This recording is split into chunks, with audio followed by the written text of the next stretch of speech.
दोस्तों, दुनिया के अंदर चाहे कोई भी अपराधी हो, अपराध करने से पहले वो बड़ी से बड़ी प्लानिंग कर लेता है।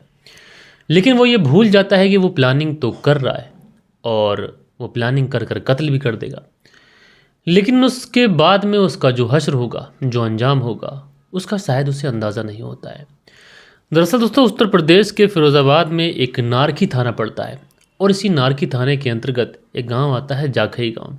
इस गांव के अंदर एक व्यक्ति का कत्ल हो जाता है।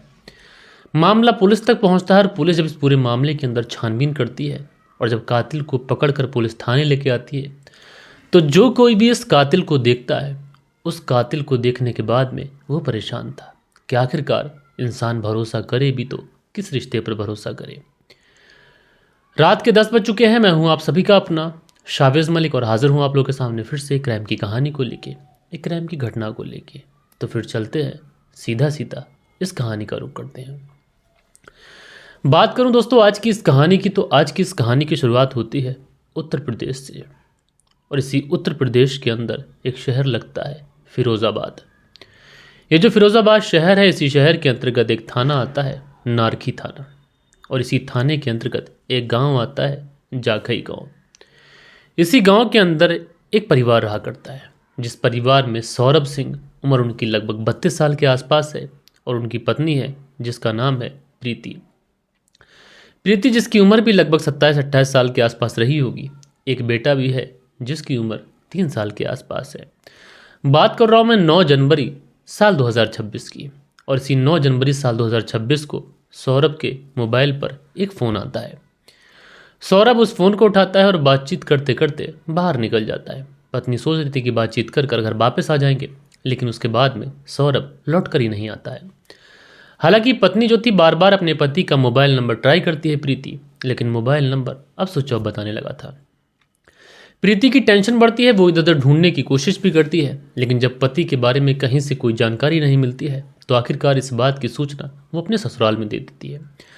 प्रीति के ससुराल में उसके पति के अलावा उनके 2 भाई थे। एक बड़ा भाई जो कि हरियाणा में रहकर काम करता है, और जो सबसे छोटा भाई है वो भी हरियाणा में रहता है। और सौरभ की जो माँ है उनका नाम बिंदु देवी है, जो कि मूल रूप से उत्तर प्रदेश के एटा के रहने वाले हैं। अब जैसे ही इस तरीके की सूचना परिवार वालों को मिलती है, परिवार भी परेशान होता है। अब सब लोग अपनी अपनी तरीके से रिश्तेदारों में फ़ोन कर कर पूछ रहे हैं कि सौरभ यहाँ पर आया क्या। लेकिन दोस्तों, जितने भी लोगों से पूछताछ की जाती है, हर कोई यही कहता है कि आज हमने सौरभ को नहीं देखा। अब सब लोग बड़ा परेशान, बड़ा हताश। अगले दिन सुबह होती है। 9 तारीख का जो दिन और रात था वो इसी कश्मकश में गुजर जाता है। और जैसे ही 10 जनवरी साल 2026 का दिन आता है, तो इस गांव के एक पूर्व प्रधान हैं जिनका नाम है उदयवीर सिंह। उदयवीर सिंह का गांव के बाहर एक खेत है, और उसी खेत के पास में उन्होंने अपने ट्यूबवेल के लिए एक कमरा बना रखा है।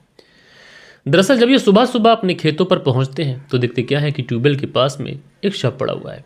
अब ये नज़दीक जाकर देखते हैं। जब नज़दीक जाकर देखते हैं, तो देखते क्या है कि शव किसी और का नहीं है, बल्कि सौरभ सिंह का है, जिसकी उम्र लगभग 30 से 31 साल के आसपास रही होगी। अब उसके बाद में इस बात की सूचना तमाम गांव वालों को दी जाती है, और साथ के साथ प्रीति को भी इस बात की सूचना दे दी जाती है। अब प्रीति को जब ये पता चलता है कि उसके पति की डेड बॉडी गांव के बाहर ट्यूबवेल के पास में ही है, प्रीति भी बेचारी दौड़ी दौड़ी भागी भागी तुरंत उस ट्यूबवेल के पास पहुंचती है, और अपने पति की डेड बॉडी को देखने के बाद में फूट फूट कर रोने लग जाती है।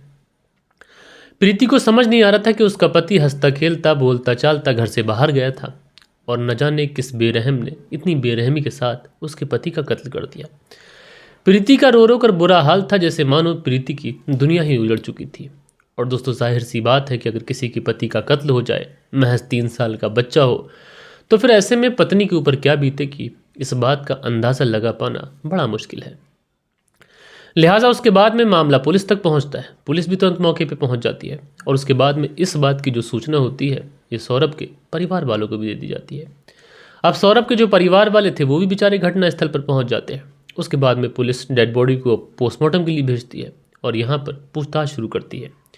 तो सबसे पहले प्रीति से ही पूछताछ की जाती है। तो प्रीति बताती है कि वो बस फ़ोन पर बातचीत करते हुए निकले थे। मैं समझी कि बातचीत करते हुए जा रहे हैं, फ़ोन कट होगा तो वापस आ जाएंगे, लेकिन वो लौट कर आते नहीं है। उसके बाद मैं फ़ोन लगाती हूँ, फ़ोन स्विच ऑफ जाता है।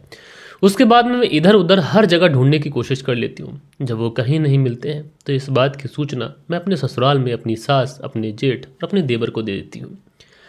हालांकि पुलिस प्रीति के बयान दर्ज तो कराती है, लेकिन उसके बाद में जब प्रीति के जेठ, जिनका नाम होता है मिथुन, जो सबसे बड़े भाई थे, उनसे जब पूछताछ की जाती है तो जो मिथुन होते हैं वो कहते हैं कि साहब, मेरे भाई सौरभ की हत्या किसी और ने नहीं बल्कि उसकी ही पत्नी प्रीति ने की होगी।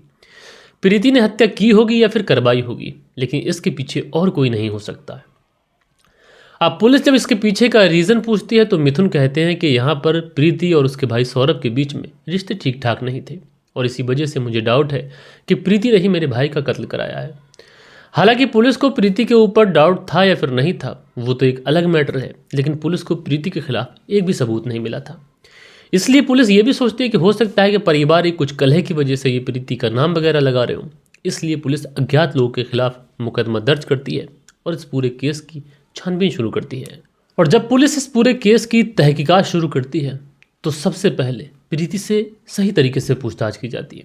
प्रीति से पूछा जाता है कि सौरभ जिस समय घर से बाहर निकला था उस समय क्या हुआ था, और सौरभ जब घर से बाहर गया था तो फिर वो पैदल गया था या फिर बाइक से गया था। तो प्रीति बताती है कि सौरभ अपनी बाइक और मोबाइल पर बातचीत करते हुए गए थे, लेकिन घटनास्थल पर ना तो पुलिस को सौरभ की बाइक मिली थी और ना मोबाइल मिला था। ये चीज़ें कहीं ना कहीं पुलिस को परेशान करती हैं। इसलिए पुलिस वाले फैसला करते हैं कि अगर सौरभ मोबाइल फ़ोन पर किसी से बातचीत करते हुए गया था तो हो ना हो जिससे वो बातचीत कर रहा था उसे इस बारे में ज़रूर पता होगा। इसलिए पुलिस वाले सौरभ का मोबाइल नंबर लेते हैं और सबसे पहले सौरभ की कॉल डिटेल्स निकालते हैं। जब सौरभ की कॉल डिटेल्स निकाली जाती है तो उसमें एक ऐसा नंबर मिलता है कि जिस पर सौरभ लास्ट टाइम बात किया था, और वो नंबर इसी के गांव के रहने वाले सूरज कुशवाहा का था। लिहाजा पुलिस की टीम सूरज कुशवाहा से पूछताछ करने के लिए जब उसके घर पर पहुंचती है तो पता चलता है कि सूरज कुशवाहा घर छोड़कर फरार हो चुका है। अब पुलिस को समझने में देर नहीं लगती है कि इस पूरे केस के अंदर सूरज कुशवाहा का हाथ हो सकता है। इसलिए पुलिस वाले सूरज कुशवाहा का नंबर सर्विलांस पे लगाती है और अपने मुखबिरों को एक्टिव करती है। तो पुलिस को खबर मिलती है कि सूरज कुशवाहा रामगढ़ी में मौजूद है। इसलिए पुलिस की एक टीम जाकर जब वहाँ पर छापा मारती है तो वहाँ पर सूरज कुशवाहा अपने एक दोस्त के साथ बैठा हुआ होता है। लेकिन पुलिस को देखने के बाद में सूरज कुशवाहा और उसका दोस्त दोनों भागने लग जाते हैं, बल्कि वो पुलिस के ऊपर फायर भी करते हैं। हालांकि पुलिस भी आत्मरक्षा में फायर करते हुए जब एक गोली चलाती है तो वो गोली सूरज कुशवाहा के पाँव में जाकर लगती है। उसके बाद पुलिस सूरज कुशवाहा और उसके दोस्त को अरेस्ट करती है और जब इन दोनों को थाने लेके आती है तो पुलिस को पता चलता है कि सूरज कुशवाहा का जो दोस्त है उसका नाम सलमान है। हालांकि पुलिस जब इन दोनों से पूछताछ करती है तो यहाँ पर जो सौरभ सिंह थे जिनका कत्ल हुआ था, उनकी जो पत्नी प्रीति थी उसका भी नाम निकल के आता है। लिहाजा उसके बाद में पुलिस की जो टीमें होती हैं प्रीति को भी उठाती है। अब उसके बाद में इन तीनों को पुलिस थाने लेके आती है और यहाँ पे लाने के बाद में तीनों को फ्रंट सीट पर बैठाया जाता है। और जब इन तीनों से बारी बारी से पूछताछ की जाती है तो ये तीनों अपना जुर्म कबूल कर लेते हैं। लेकिन वास्तव में दोस्तों जब ये तीनों पूरी कहानी सुनाते हैं तो पुलिस वाले कुछ देर तक तो इन तीनों के चेहरों को ही देखते रहते हैं। दरअसल प्रीति जो कहानी सुनाती है उस कहानी के हिसाब से प्रीति और सौरभ की शादी साल 2014 में हुई थी। लेकिन सौरभ ने जब प्रीति से शादी की थी तो उस समय प्रीति की उम्र जो थी वो शादी के लायक नहीं थी, बल्कि वो नाबालिग थी। इसलिए शादी करने के बाद भी सौरभ ने प्रीति को उसके मायके में ही छोड़ा था। और जब उसके बाद में प्रीति की उम्र शादी की हो जाती है तो साल 2017 में गहना कराकर जो सौरभ होता है वो प्रीति को लेकर अपने घर आ जाता है और उसके बाद में अपनी पत्नी के साथ में अच्छे तरीके से रहना शुरू करता है। साल 2022 का वक्त आता है और साल 2022 में प्रीति और सौरभ को एक बेटा भी हो जाता है। लेकिन जैसे ही इनके परिवार में बेटे की एंट्री होती है अब परिवार में खर्चे बढ़ने लग जाते हैं। अब जब परिवार में खर्चे बढ़ते हैं तो इसी बात को लेकर अक्सर प्रीति और सौरभ में झगड़ा होने लगता है। हालांकि सौरभ जो भी मेहनत मजदूरी किया करता था, जो भी पैसे कमाया करता था, वो सारे के सारे पैसे प्रीति के ही हाथ पे रखा करता था और प्रीति उन्हीं पैसों से घर का भरण पोषण कराया करती थी।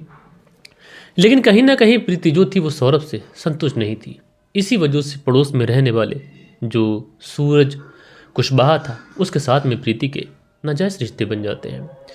अब उसके बाद में मिलना मिलाना ये सारी चीज़ें लगातार चलती रहती हैं।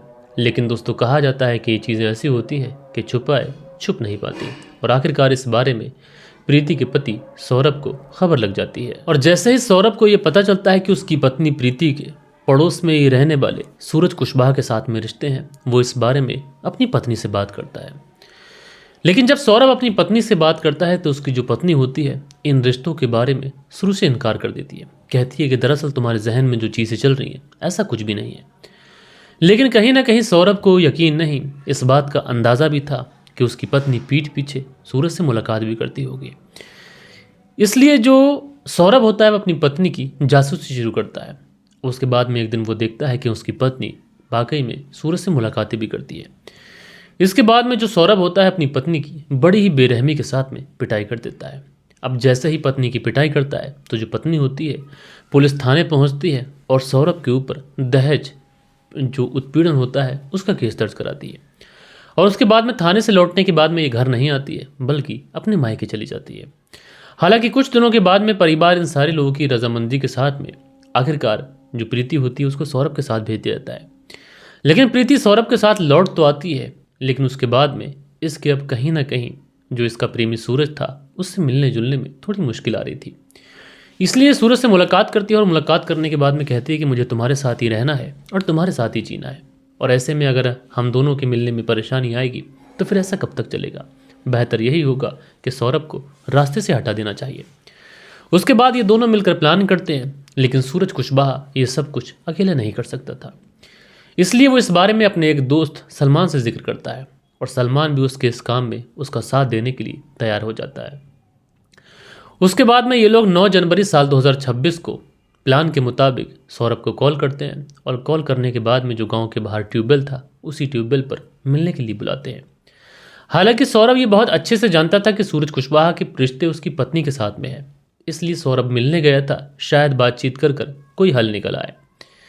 लेकिन सौरभ को ये नहीं पता था कि वो जा रहा है लेकिन वापस नहीं आएगा। और जैसे ही ये लोग वहाँ पहुँचते हैं तो ये अपने साथ में कुछ शराब की बोतलें भी लेकर गए थे, और जैसे ही सौरभ वहाँ पर आता है ये सबसे पहले सौरभ को बातचीत में बहलाकर उसे शराब पिलाते हैं। और जैसे ही सौरभ को शराब का नशा होता है तो उसके बाद में ये दोनों गमछा डालकर उसके गले को जब तक दबाते हैं जब तक सौरभ की मौत नहीं हो जाती है। जब सौरभ की मौत हो जाती है तो उसके बाद में उसकी डेड बॉडी से सारे कपड़े वगैरह उतार कर ये कहीं फेंक देते हैं और उसकी बाइक और उसका मोबाइल लेकर फरार हो जाते हैं। वाकई में दोस्तों जब ये पूरी कहानी पुलिस को बताई जाती है तो पुलिस इसे सुनने के बाद में हैरान होती है कि आखिरकार ये पत्नी कैसी पत्नी थी कि इसने अपने पति को ही इस दुनिया से हमेशा हमेशा के लिए रुखसत कर दिया और अपने बच्चे को यतीम कर दिया।